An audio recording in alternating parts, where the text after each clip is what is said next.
चाहे मनुष्य कितना ही अभागा क्यों ना हो, यदि वह प्रातः काल 3 बजे से लेकर 6 बजे के मध्य ब्रह्म मुहूर्त में उठकर अपने कर्म आरंभ कर दे, तो वह जो भी इच्छा करता है वह निश्चित ही पूर्ण होती है।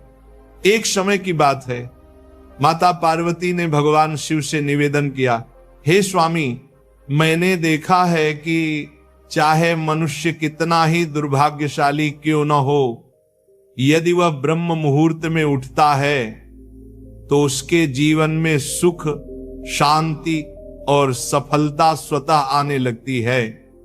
ऐसा क्यों होता है? कृपया मुझे इस रहस्य का बोध कराइए। भगवान शिव ने प्रसन्न होकर कहा, हे देवी, तुम्हारा यह प्रश्न अत्यंत कल्याणकारी है। मैं तुम्हें इस प्रश्न का उत्तर एक कथा के माध्यम से दूंगा। ध्यानपूर्वक सुनो। जो मनुष्य इस कथा को पूर्ण श्रद्धा से सुनता है वह कभी भी इस अमूल्य अवसर को अपने हाथ से नहीं जाने देता। ब्रह्म मुहूर्त का रहस्य जान लेने के पश्चात उसका संपूर्ण जीवन परिवर्तित हो जाता है। बहुत समय पूर्व की बात है, काशी नगरी में दीनू नामक एक बालक रहता था।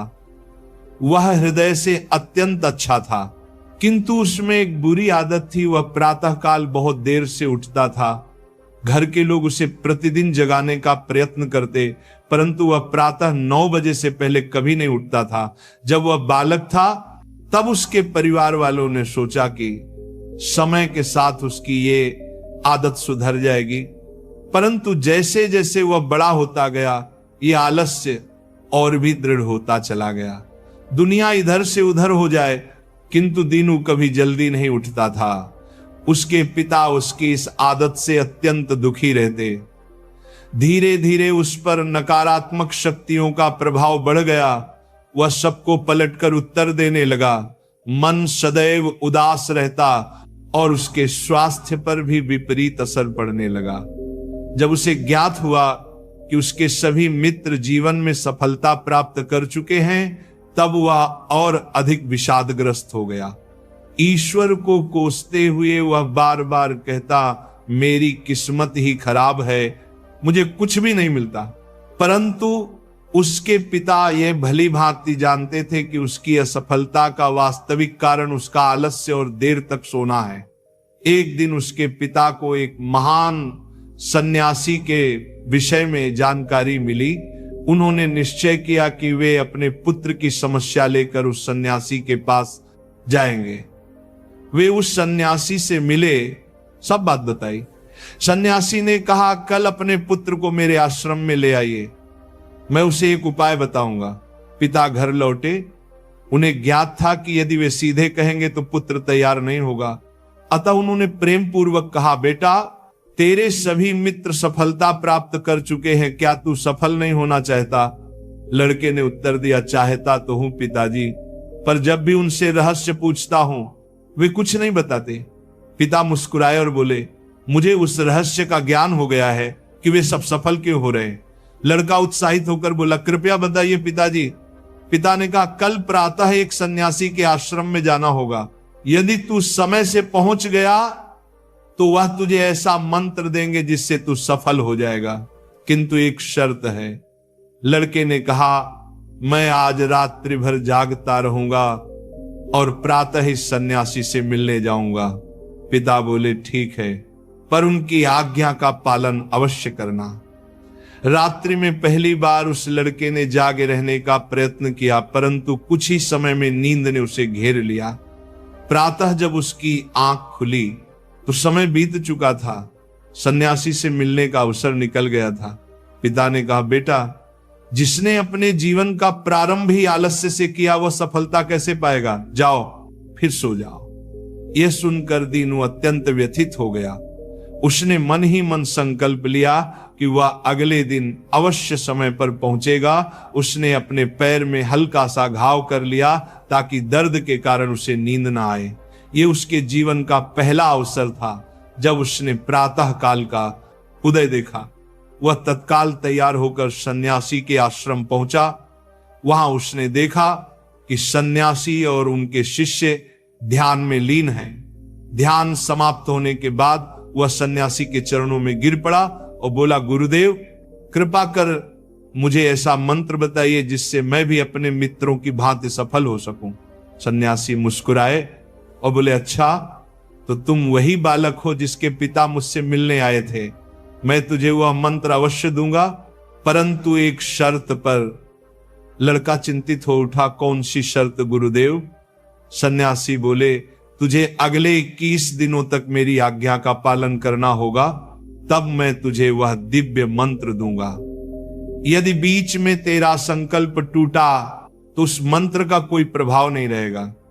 लड़के ने दृढ़ निश्चय के साथ कहा, गुरुदेव मैं आपकी सभी आज्ञाएं स्वीकार करता हूं, अगले 21 दिनों तक मैं आपका दास बनकर रहूंगा।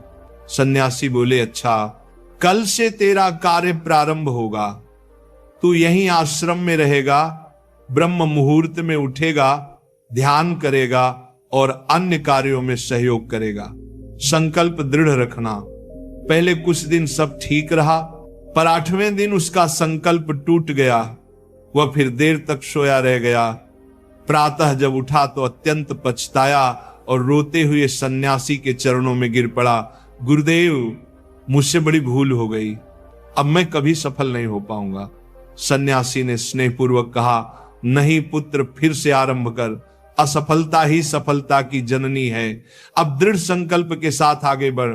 लड़के ने पूछा, गुरुदेव ब्रह्म मुहूर्त में उठना इतना आवश्यक क्यों है? यहां सब लोग इतनी जल्दी क्यों उठते हैं? तब सन्यासी ने उसे गूढ़ ज्ञान दिया। रात्रि को 4 प्रहरों में विभाजित किया गया है। पहला, रुद्र काल संध्या 6 बजे से 9 बजे तक।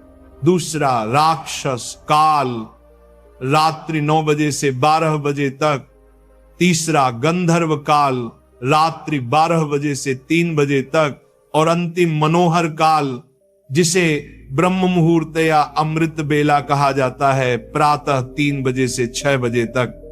यह समय होता है जब नकारात्मक शक्तियां निष्क्रिय होती हैं और दैविक शक्तियां सक्रिय हो जाती हैं।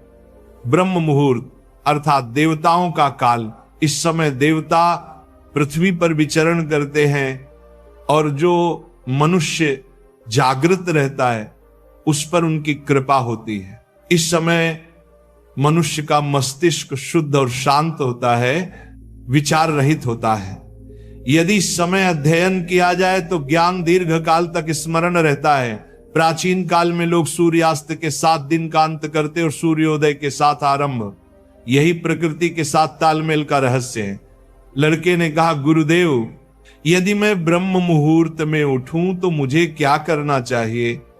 सन्यासी बोले, प्रातः उठते ही सबसे पहले धरती माता को प्रणाम करो, फिर अपनी दोनों हथेलियों को देखो और ईश्वर को धन्यवाद दो कि उन्होंने तुम्हें एक और शुभ प्रभात देखने का अवसर दिया। उसके पश्चात स्नान करो, जिससे शरीर ही नहीं मन भी शुद्ध होता है। फिर ध्यान आरंभ करो। ब्रह्म मुहूर्त में ध्यान का काल अत्यंत शुभ माना गया है। यदि तुम किसी मनोकामना की पूर्ति चाहते हो तो उसी समय ध्यान में बैठो। रीढ़ और गर्दन सीधी रखो, सुखासन में बैठकर आंखें बंद करो और ध्यान आज्ञा चक्र पर केंद्रित करो, जो दोनों भौहों के मध्य स्थित है। श्वास को लंबा और गहरा लो, कुछ क्षण रोक कर रखो, फिर धीरे धीरे मुख से बाहर छोड़ो। इस प्रक्रिया को 3 से 4 बार दोहराओ। इस दौरान अपनी मनोकामना को मन ही मन दोहराते हुए अपने इष्ट देवता और गुरु का चिंतन करो। जब यह अभ्यास प्रतिदिन किया जाता है तो इच्छा अवचेतन मन तक पहुंच जाती है और शीघ्र ही पूर्ण होती है। यही आज्ञा चक्र की शक्ति है। उस सन्यासी ने कहा कि ब्रह्म मुहूर्त में किया गया संकल्प कभी व्यर्थ नहीं जाता। इस समय ईश्वर की कृपा विशेष रूप से प्राप्त होती है। लड़के ने अगले 21 दिनों तक पूर्ण निष्ठा से इस नियम का पालन किया। अब वह अनुशासित, शांत और प्रसन्न चित्त बन गया था। 21वें दिन वह प्रसन्न भाव से सन्यासी के पास पहुंचा और कहा, गुरुदेव मैंने 21 दिनों का संकल्प पूर्ण कर लिया है, आप कृपया मुझे वह सफलता का मंत्र बताइए। सन्यासी मुस्कुराए और बोले, पुत्र, पिछले 21 दिनों से जो अभ्यास तू कर रहा है वही तेरा सफलता का मंत्र है। जो व्यक्ति ब्रह्म मुहूर्त में उठकर ध्यान करता है वह जीवन में कभी असफल नहीं होता। तूने ब्रह्म मुहूर्त का रहस्य जान लिया है, इसे जीवन पर्यंत निभाना यही तेरा सिद्धि मार्ग है। लड़के ने कृतज्ञता से उनके चरणों में प्रणाम किया और प्रतिज्ञा ली कि वह सदा ब्रह्म मुहूर्त के नियमों का पालन करेगा। भगवान शिव ने कहा, हे पार्वती, अब तुम्हें ज्ञात हो गया होगा कि ब्रह्म मुहूर्त का क्या महत्व है। माता पार्वती बोली, हे स्वामी, अब मुझे ब्रह्म मुहूर्त का संपूर्ण ज्ञान प्राप्त हो गया है। इतना कहकर